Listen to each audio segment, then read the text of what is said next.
In this video, we are going to discuss a research paper called Anomaly Detection with Convolution Neural Network for Industrial Surface Inspection. So we are going to cover content of the research paper as been published. So the aim of the research paper is to improve product quality by inspecting product using machine learning. By that I mean is that if you manufactured a product, there are high chances it might get defected. Can we detect whether the product which is coming out of assembly line is defected or is it normal? And this can be automated using machine learning. So that's the objective of this research paper. So now they have discussed that there are a large number of ways through which we can identify whether a product is defective or not. The more conventional way is to use like statistically engineered features and then make a classifier on top of them. For what I'm saying is that you build a classifier, you have an input image or a bunch of input images, you extract some features out of each image, you create a row vector containing suppose n features, right? And you have n number of images. So total would be like this is your number of features, this is your number of samples. So the input dimension is n by f. You feed it to a model and it will give us a trained model, and then when you feed it runtime simple image, you just create these features and it will tell you whether it is class 1 or 0. 1 means it's a anomaly or 0 means it's normal, or vice versa, depending on how you want to classify the label as. So the problem with this approach is this approach requires a large amount of label data, which is not that easy to get, because in a normal process, if everything is working fine, you are getting good quality product from the assembly line. So suppose this day 5,000 product have been created. For a normal day, everything will be fine, and that's why the chances of having bad products are few, but it is there. So that's why it's a hard problem, because the label data set is kind of hard to get, and there are very few samples of negative defected images. So they work around with this. So they saying by rather than creating as a classification problem, we can create it as an anomaly problem. And anomaly by definition itself is rare. It means in out of say million samples, we have just a few samples which have defects. So that's how anomalies are being created. So since we are working with images, I mean we are taking a snapshot of different product which is coming out of the assembly line, so we can directly feed those snapshot to our algorithm. So the best algorithm which works on images is convolution neural network. So they tilted the solution that rather than using a CNN for classification task, let's use it for anomaly task. And that's what we are going to see in this video, that how they have achieved that. So what are the different approaches for anomaly detection? So basically they lie in 5 different categories. The first one being probabilistic. It means assigning a probability score to an input sample such that low probability means a normal sample and high means it's a anomalous one. So any Bayesian based method will fall into this category. The second means reconstruction based. For example, here we feed an image, we shrink the image to a lower dimension and then try to recover the original image, and the difference between input and output is taken as reconstruction loss. So the higher the loss means the higher the sample is anomalous. Since and the example for this could be autoencoders, which uses like encoder decoder architecture for that. Now the third one is around domain base. What they do is they define a boundary around normal data and say anything lies outside this boundary is anomalous and inside is a normal one. The another one is information theoretic. It means each sample has a say which define like what a normal data look like. The example could be here is like isolation forest, because the forests are created using individual samples.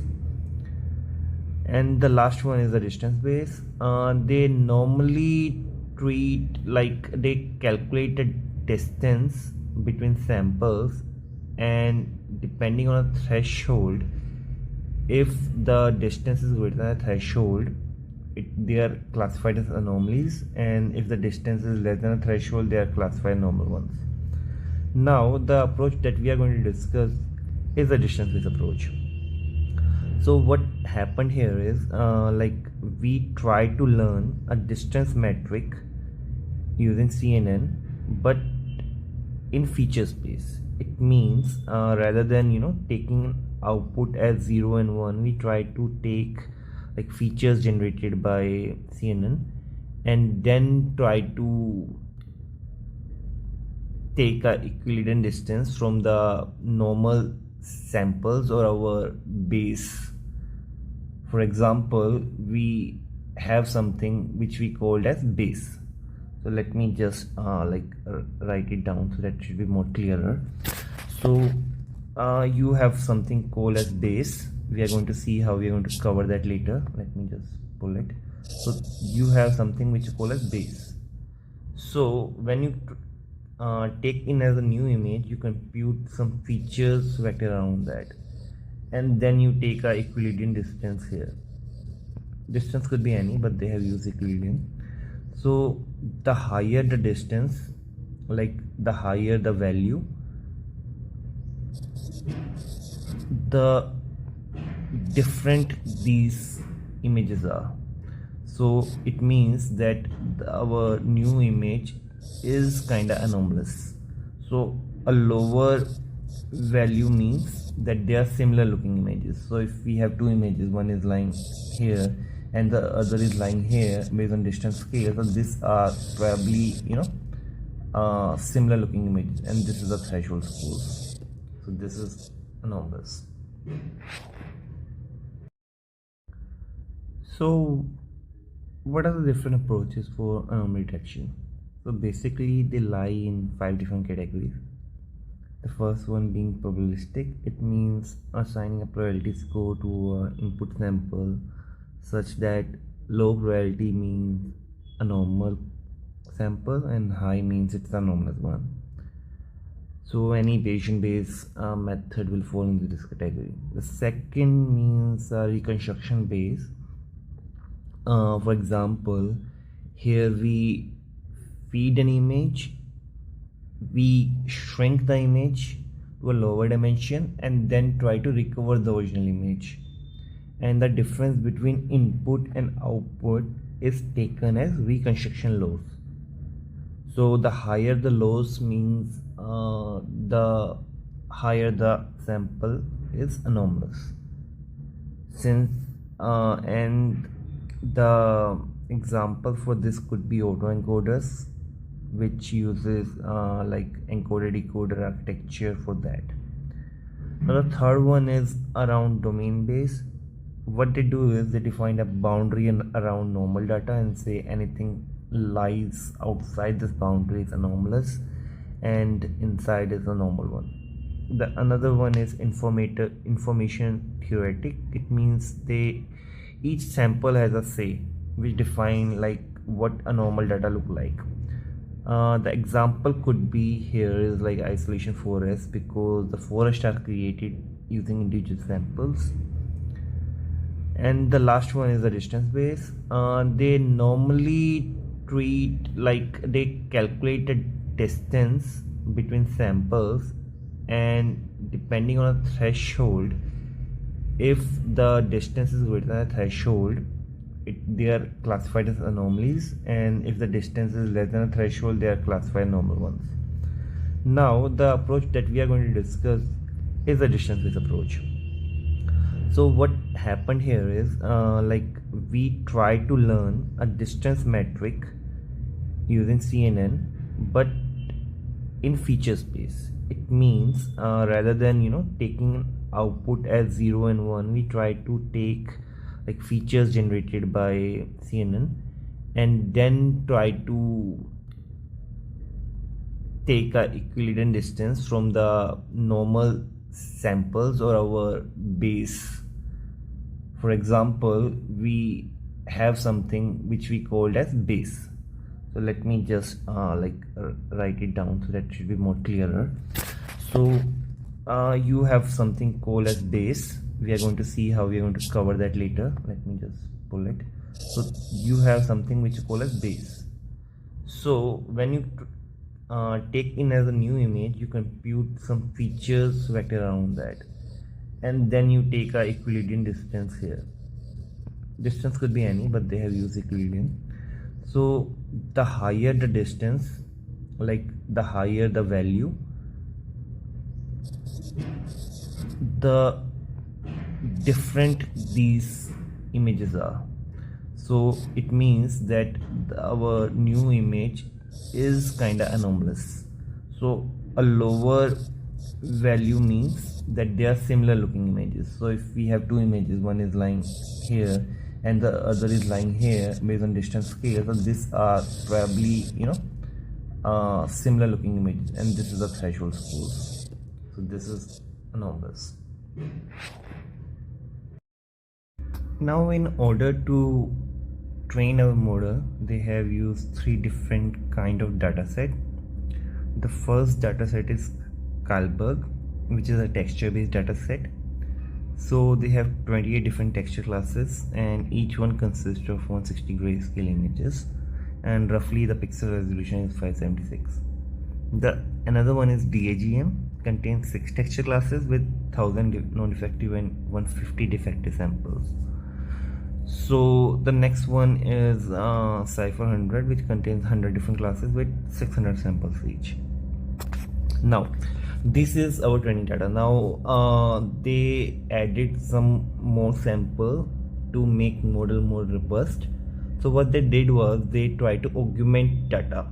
So they have used two different techniques. The one is so a common knowledge is the texture regularity can be expressed at different spatial scale. What I meant that was if you have some pattern, for example here, it might not be visible into exactly 32 by 32 patch. It might be if you take a zoom out view, then it might be visible. So we can see a pattern occurring at different scale depending on input data. So that's why they choose to randomly resize the images to different scale so that the model can be more robust. And the patch size was 32 by 32, which remains fixed. We are going to discuss this later when we are going to discuss the algorithm, what patch size is. So now as you can see that in the image below, the texture is the input image. They have calculated a 32 by 32 patch, and then they have kind of zoomed out 0.20, like double of that, and then 0.25, something like that. So it's like the input image has been first normal one, in the second case was double the size, and then the third case was 4 times the size, and similarly the below one. Now the next augmentation what they did was they introduced some Gaussian noise into same sample classes. By that I mean is suppose we have a normal class, or we have 5 different products we want to classify like normal ones. So they introduce Gaussian noise into similar looking or similar classes just to corrupt the images, and they then label them as out of class sample. Now before we dive into the algorithm, we need to discuss one important topic, which is called as triplet laws, which is the base of this whole algorithm. So what happens in case of triplet laws? In triplet laws, we take three different images in like A, B and C, such that image A and B belong to same class and third image belong to different class. Okay, and then we try to learn a model such that it tends to give a lower score or lower distance to the similar images and higher if the images are different. So that's exactly what is happened here. So we have three different images, A, B are similar images and C is a different image. So when the triplets of images are passed to a network, these two will be computed, like these two will generate these features and this will give us this feature. Now feature A and B belong to same class looking images, so we compute a distance between them and this is the equivalent distance. Okay, it has been looking A minus B, but they have used the equivalent distance. So D1 is a distance between same class, okay, and D2 is a difference between different class.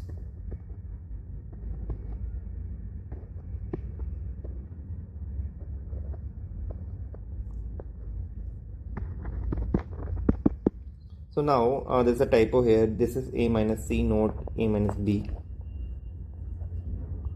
So D1 similar looking classes, D2 different looking classes, and this is what they're trying to achieve. And then we do a softmax on top of that. We are going to come on this later, but the important thing that we want to take from the triplet laws is that we have triplet of images in which the first two images A and B belong to same class, whereas the third image belong to a different class. We compute a distance of the feature generated by convolution linear network. By that I mean pass A to CNN, B to CNN, C to CNN. Each will generate their own feature space. Then take a difference equivalent distance of A and B, which is D1. Take a equivalent distance of B and C, which is D2, and this is your loss, or sorry, this is your distance. So this you are trying to minimize, this you are trying to maximize. So this is the objective function of a triplet laws. So let's dive into the algorithm. So first what we are going to do is we are going to generate a prototype which is generated by extracting features from a large number of non-defective data. From what I mean was that you take n number of input data set or images, like suppose 512 images, right? You pass each images to a CNN, not a similar CNN, right? And you obtained that extraction feature value or the feature values. So suppose this is like n features from here, n features from here, n features from here, n features from here, n features from here. You have these n number of features, and by the way CNN is already trained earlier. Okay, so we are just extracting the feature value from the trained CNN. So now these all non-defective samples are then merged to form a, and by suppose we have k images, so this will give you an output prototype, right? And this is your reference normal class vector, normal class. So now for every new sample, the difference will be calculated by comparing those feature vector, that sample feature vector, with our this prototype sample vector, and the training is done by supplying 512 pixel images. Like every image is rescaled to 500 by 512, and the values are like individual integers are mapped from 1 -1 to 1, and this is how a input vector will look like. And then randomly we are going to select 32 by 32 patches of that image from this image, and this is being passed to CNN to compute the feature vector, and means to learn the similarity.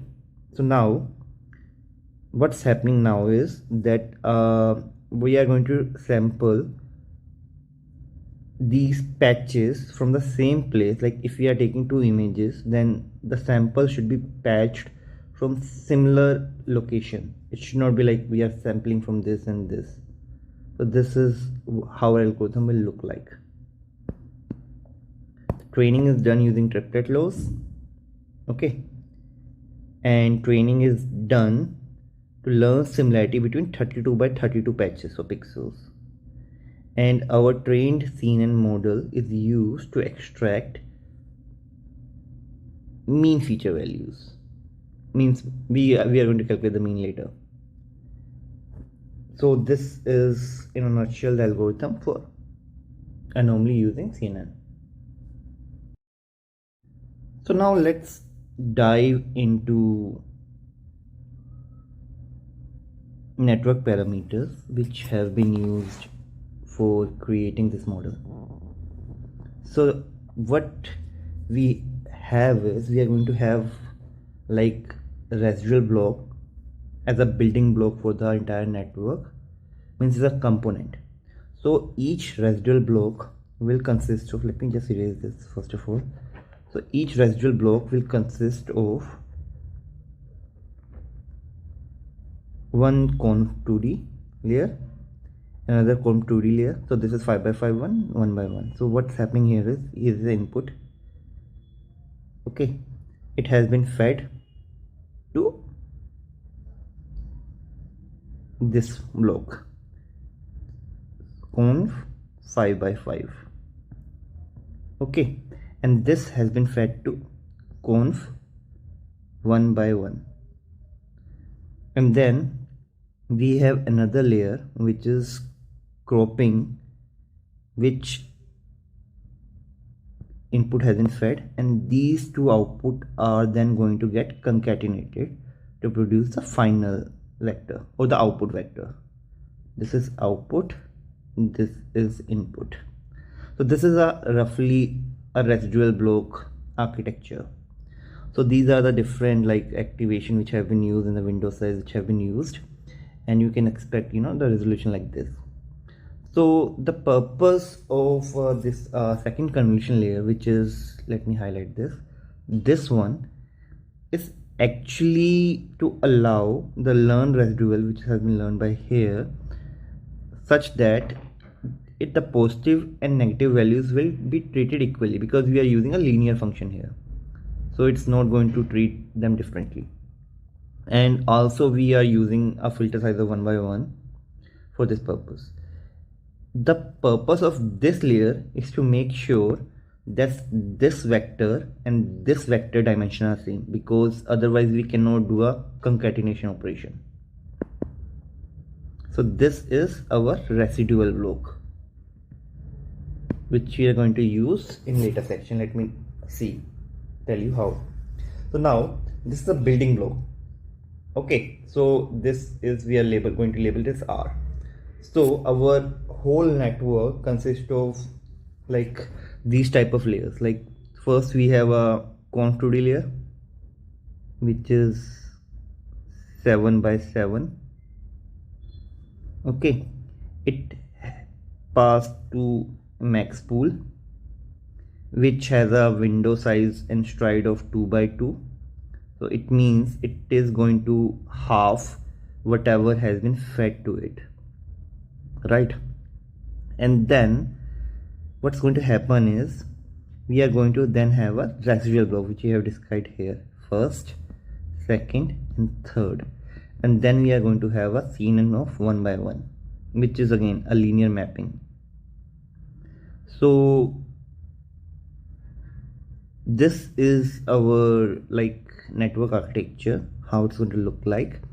The purpose of activation ELU is to avoid batch normalization, and all the network is fully convolutional, means it can work with any image dimension. It not necessarily need to be 500 by 512, it could be anything. Now for the evaluation, as we have mentioned that due to max pooling operation, the 505 by 12 images will be reduced to 240 by 241, and this is our vector that we are going to get from our CNN. Now as you might remember that we already have a 240 by 241 metric, 240 by 241 metric, which is our prototype metric, right? Prototype. And if we have 10 classes like C1, C2 up to C10, each class will have its own prototype. Like it has its own prototype metric, it has its own prototype metric, it has its own prototype metric. So depending on which class that we want to see that the next image belong, so suppose if we are trying to find out whether the incoming image, which is like suppose this one, belong to our C2 class or not. So what we are going to do is we are going to feed that model or image to our CNN. It's going to generate a 240 by 1 by 241 mapping, right, for this image, and we can just do a quick Euclidean distance with C2 class to see the output, like what's the distance metric look like, and we can apply a threshold. Like if the distance is greater than this threshold, it does not belong to class C2, and if it is a less than threshold, it belongs to class C2. And this map that we obtain for this image I1 can also be similarly computed with each prototype vector. So by that I mean is you obtained a distance like CNN of this image, you obtained a D1, not D1, IO, okay, the output vector. For this you have n different prototype.